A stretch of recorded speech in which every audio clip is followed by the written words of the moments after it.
Olá, meu nome é Ricardo Negreiros e hoje eu vou falar de uma coisa muito intrigante.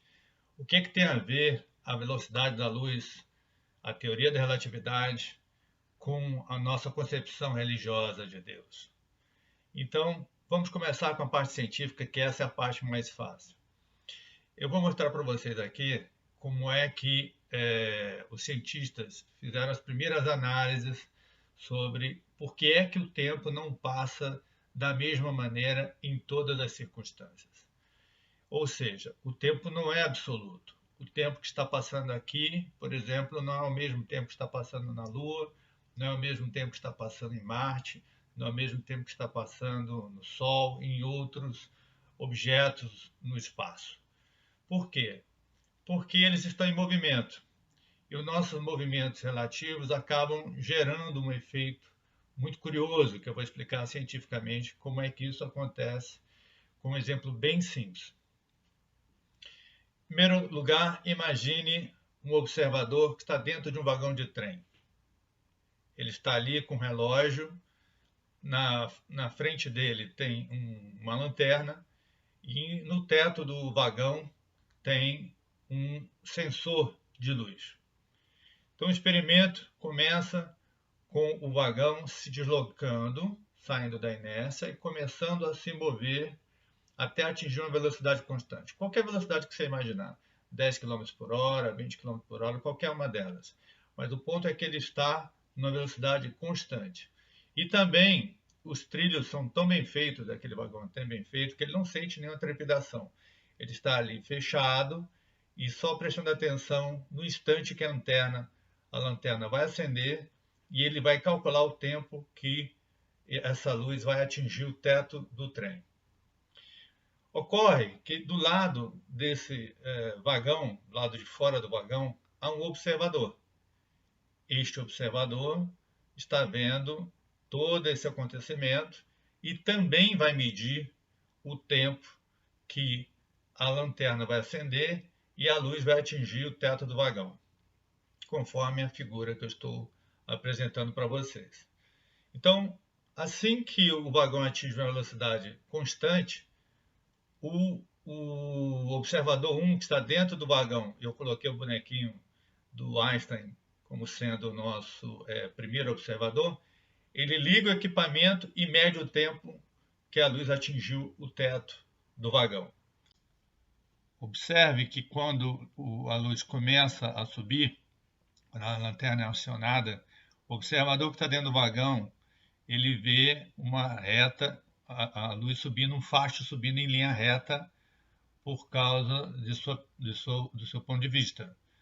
Né? É aí representada como a seta que vai subir uma distância x.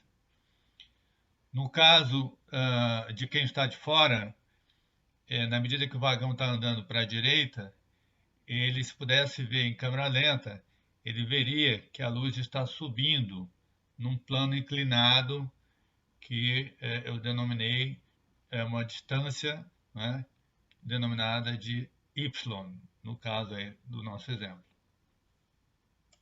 E naqueles mesmos instantes, o observador de fora, ele também apertou o botão e percebeu quanto tempo levou para a luz acender, tocar o sensor no teto do vagão.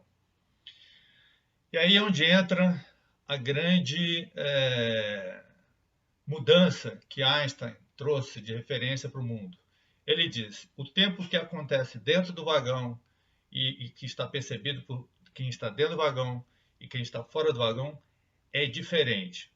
Bem, vamos entrar agora um pouco na parte das contas. Na medida que a gente olha o vagão e faz um desenho esquemático do que aconteceu naquele intervalo de tempo, nós vamos notar que existe um triângulo retângulo, né, entre o ponto da lanterna de saída, o instante em que a luz atingiu o teto, o sensor do teto, e isso está marcado na imagem com um triângulo verde para vocês terem isso bem claro. Uma das premissas importantes para esse experimento é que a luz viaja em qualquer circunstância à mesma velocidade. e a gente sabe muito bem disso, né? Basta que você entre em qualquer equipamento, mesmo a qualquer velocidade, é só a gente intuir que ao ligar uma luz ali, ela não vai andar mais rápido, mais devagar, porque você está, por exemplo, dentro de um avião a 800 km por hora, ela vai funcionar do mesmo jeito do que se você estiver parado fora do avião, na terra, apontando para qualquer lugar. A única coisa que vai mudar a velocidade da luz serão circunstâncias do tipo o meio onde ela se propagar. Mas isso é um detalhe que não importa aqui para o experimento. Bem, essa é a primeira condição. A segunda condição é que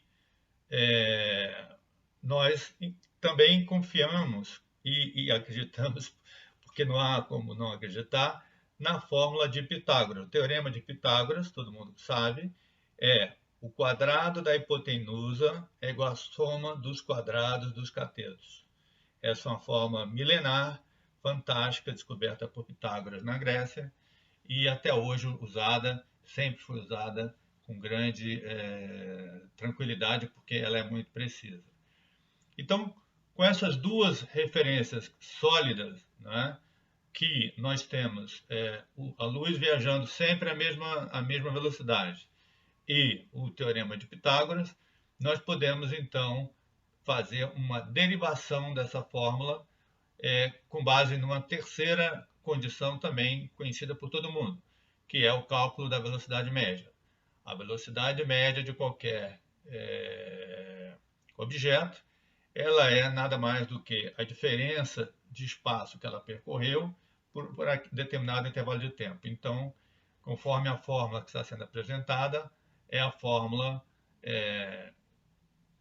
velocidade igual a diferença de espaço sobre diferença de tempo. V igual a delta S sobre delta T. Ok? Agora é basicamente substituir na fórmula de velocidade média cada um dos eixos, o tempo medido e a velocidade, sendo que a velocidade, sabemos que é a velocidade da luz, representada pela letra C. Então, por exemplo, na vertical x, a velocidade c é igual a x sobre t1, ou seja, a distância da lanterna até o teto e o tempo dividido pelo tempo medido pelo observador 1.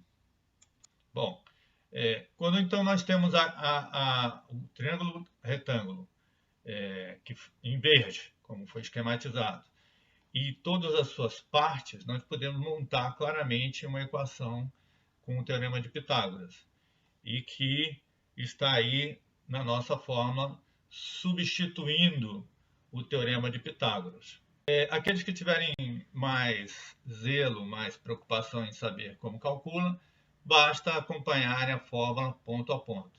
Eu vejo que isso vai gastar um certo tempo, e talvez para quem não está com muita paciência, refazer a conta não vai ser meio chato, vai ser meio trabalhoso. Mas quem é estudante de física e que se interessa pelo assunto, eu recomendo que refaça os cálculos para chegar à conclusão final. E a conclusão final é que nós temos uma surpresa, não é? O tempo decorrido pelo relógio do observador número 1 não é a mesma coisa que o tempo decorrido pelo cálculo do observador número 2.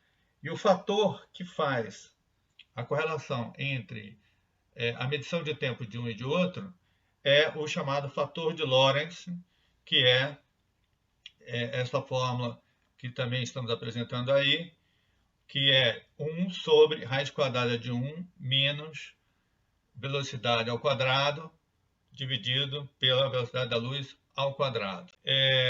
Qual é a condição que T2 igual a T1? Qual é a única condição, então, já que existe um multiplicador, onde nós temos o tempo medido pelo observador 1 igual ao tempo medido pelo observador 2? Ele é a velocidade zero, ou seja, o vagão está parado e aí, quando essa fórmula é usada, fica 1 menos 0 sobre raiz quadrada de 1 menos 0 sobre raiz quadrada sobre, sobre velocidade da luz ao quadrado, que dá 1. Então, T1 igual a 1 vezes T2, 1 vezes T2. Né? Então, é a única condição. Na medida que ele tem uma velocidade diferente, as referências mudam e o tempo relativo entre as duas partes, quem está estático e quem está em movimento, fica diferente conforme esses cálculos. Esse mesmo fator de Lorentz, ele permite que nós calculemos isso que foi o fenômeno que acabamos de ver, não é? Porque o observador número 2, ele viu a luz, se ele pudesse botar um equipamento extremamente sensível em câmera lenta, ele ia ver que o facho de luz que sai da lanterna, não é? Do solo do vagão, vai subindo numa diagonal até o sensor, enquanto que o observador número 1 viu apenas uma reta, que é um dos catetos do triângulo. Né? Então, o observador 2 viu uma hipotenusa e o observador número 1 viu um dos catetos. E isso, então, nos faz compreender claramente que os tempos são diferentes e a fórmula da dilatação do tempo é essa que envolve o fator de Lorentz. Este mesmo princípio vai nos ajudar a perceber outra coisa também. Em outras ocasiões a gente pode falar sobre isso. Mas haverá uma dilatação da massa. Conforme o fator de Lorentz é aplicado sobre m0 e a massa também se dilatará na mesma proporção. O fator Lorentz também ajudará a calcular outro fenômeno muito curioso, que é a contração do espaço. Então, por exemplo, se o objeto começa a andar na direção do eixo do chão e cada vez mais rápido e atingindo uma velocidade muito grande, ele ficará mais curto para quem está observando de fora. É um outro efeito da relatividade capturada nessa fórmula simples aí com o fator de Lorentz. Para colaborar com a nossa visão de estudo, nós temos aí, eu botei uma tabela que mostra uma relação de percentual entre a velocidade da luz, né, e o do objeto. No caso do exemplo aí, um vagão andando a uma velocidade fantástica, próxima da velocidade da luz, desde 0% até 99%, considerando que 100% a física diz que nada pode, a não ser a luz, pode viajar à velocidade da luz, né, as radiações, etc., mas os corpos não teriam condição porque precisaria toda a energia do universo para empurrar essa massa, já que ela está se dilatando no tempo, conforme a fórmula de Lorentz. Importante notar que, na prática, atingir a velocidade da luz é um negócio absurdo, porque se vocês olharem na tabela, não é? A velocidade é de 1 bilhão, mais ou menos 1 bilhão de quilômetros por hora. Então, isso vai requerer uma aceleração. E o nosso corpo não suporta uma aceleração muito alta. Né? A gente está aqui preparado para o planeta Terra com G e a gente suporta o equivalente a uma aceleração, que já que a gravidade é o equivalente à aceleração, da ordem, se não me engano, de 5G.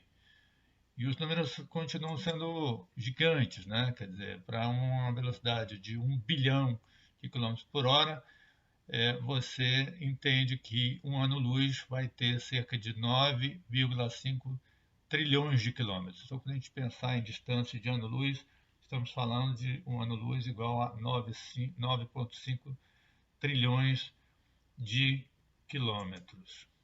Então, isso implica nessa tabela, que resume toda essa visão, e podemos fazer testes, quem quiser entrar na internet vai ver algumas referências a essa tabela, a maneira de calcular, etc. É um conhecimento bem disseminado, porque esse experimento já foi muitas vezes validado. Os experimentadores usaram relógios atômicos e, embora a gente não tenha conseguido atingir a velocidade da luz, o efeito causado nos testes é suficiente para comprovar essa visão do que o Einstein, muito brilhantemente, há mais de 100 anos, conseguiu trazer para a ciência. Bem, o que eu acho que também vale a pena comentar, uma vez que nós temos essa convicção, não é, de que o tempo não é absoluto, ele não acontece de maneira automática, no mesmo ritmo em todos os corpos celestes, não é? Nós temos aí uma certeza de que os objetos que estão no céu estão muito longe, estão a milhares de anos, né? Podemos chegar a muitas considerações importantes, como, por exemplo, a ideia de que, sabendo a velocidade da luz, que é quase 300 mil quilômetros por segundo, ela realmente tem como determinar, com esta verdade científica várias vezes já testada e retestada, de que os corpos celestes não só estão muito longe, como muitos deles estão se afastando cada vez mais, indicando a expansão do universo, né?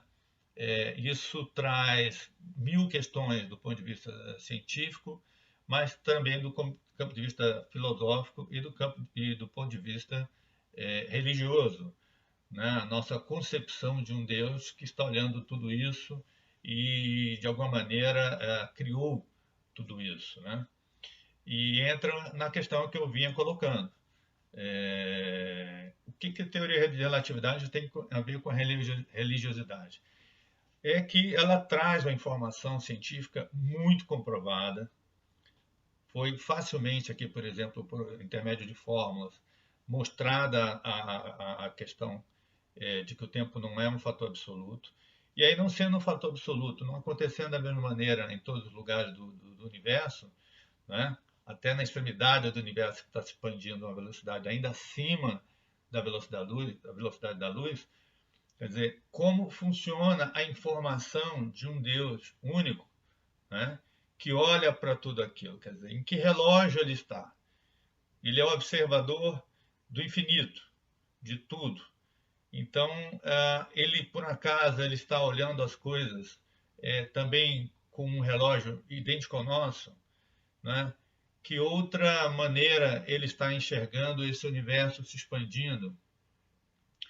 Que outra maneira ele está vendo os planetas em tempos diferentes, não é?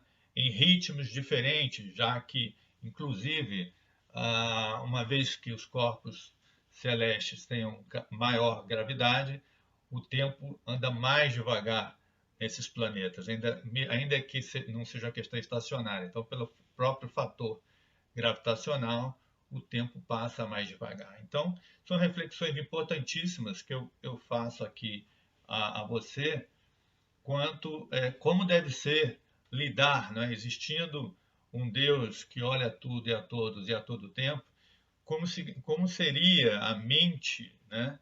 Como seria o raciocínio de um ser tão fantástico que não só analise o indivíduo, como também analisa o indivíduo em horários, em tempos que são absolutamente confusos, absolutamente distintos daquilo que nós imaginamos que o tempo funcione, né?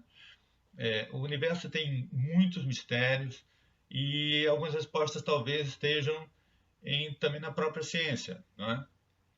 A ciência também já definiu que há um fenômeno que eles não entendem, cientistas não entendem, e é muito confuso, que é o da não localidade do universo. Ou seja, apesar de todas essas normas, essas leis da física que acabamos aqui de conversar, você tem um fenômeno que é o da não localidade, ou seja, partículas que estejam emaranhadas, elas podem ser colocadas a uma distância absurda e ainda que não haja nenhuma comunicação entre elas, elas se alteram de posição conforme uma altera, a outra altera e vice-versa, ainda que seja uma distância enorme e não haja nada comunicando entre elas. Dando um exemplo, se estivéssemos falando de uma partícula na Terra e outra no Sol, a comunicação, como conhecemos, aconteceria em 8 minutos, que é a velocidade da luz propagada no vácuo, cerca de 300 mil km por segundo. Mas partículas emaranhadas irão se mover como se estivessem se comunicando por alguma coisa muito desconhecida ao mesmo tempo. Então, a ideia de que o universo tenha essa não localidade é uma pista interessante para entendermos como talvez funcione um universo diante de um Deus que comanda tudo, que ele tem regras que corrompem a física conhecida e que, portanto, talvez sejam a resposta para esses fenômenos que nós entendemos a transcendência da ideia de um Deus e coisas do tipo. Mas, por exemplo, as pessoas, né, os crentes têm uma ideia de que há um paraíso, né, para onde nós iremos depois da morte, etc. Isso é muito alentador, eu também gosto dessa ideia, mas eu fico buscando as questões de ordem científica que suportem uma ideia desse tipo. E aí eu fico imaginando, depois de tudo que a gente conversou aqui sobre ciência, como fica um paraíso e onde ele está. Quer dizer, ele é uma região física do universo. Se ele é uma região física do universo, ele já tem um desafio, que é de que é feito o paraíso, né? Como a gente viaja para lá? Bom, pela não localidade, a gente já tem uma pista que a gente possa automaticamente ir para o paraíso. E aí tem uma série de discussões filosóficas muito curiosas que podemos desenvolver. Por exemplo, as pessoas que passam por experiência de quase morte, elas veem um túnel. Então, assim, que túnel será esse? Será que ele existe de fato? E, por exemplo, a ideia dos túneis, da experiência de quem de quase morte, né, das pessoas que são chamadas para ir para esse túnel, me vem à cabeça a figura dos buracos de minhoca. Também uma das hipóteses que Einstein levantou é que a constituição do universo ele teria eventualmente sido criado com algumas fendas por onde as pessoas ou objetos do que podem passar e atravessar distâncias gigantescas sem precisar levar muito tempo, né? Tem desafios técnicos quanto a isso, porque os buracos de minhoca têm uma força gravitacional tentando fechar, mas seja como for, é uma ideia interessante para se refletir do ponto de vista filosófico, religioso, buscando essa ideia de como Deus opera e onde ele está, né? E uma outra coisa, né? Lembrando também o seguinte, quer dizer, a constituição desse paraíso seria onde estaria dentro das normas da física, das leis da física do nosso universo ou não? Eu entendo que não. E aí há uma nova desdobramento, porque se existe um paraíso e cujas normas de funcionamento não são as mesmas formas de funcionamento daqui da Terra ou de algum planeta do nosso universo, significa que ele está em um outro tipo de universo. E aí abre-se também uma janela para outro tipo de discussão muito interessante, que é a ideia dos multiversos. A ciência admite a existência de multiversos, e então, para existir esse Deus que está observando o nosso universo, ele obrigatoriamente está também nesse campo maior de multiversos, não é? Porque senão ele não vai fazer as conexões e os controles e o manejo, vamos dizer assim, de tantas condições diferentes da existência, seja de existência racional, seja do inanimado, seja de outras formas de vida. Enfim, esse é todo o assunto que eu gostaria de provocar a você e fico muito satisfeito se você tiver chegado aqui até o final. Recomendo olhar com carinho tudo que foi dito, que foi escrito. Sugiro que se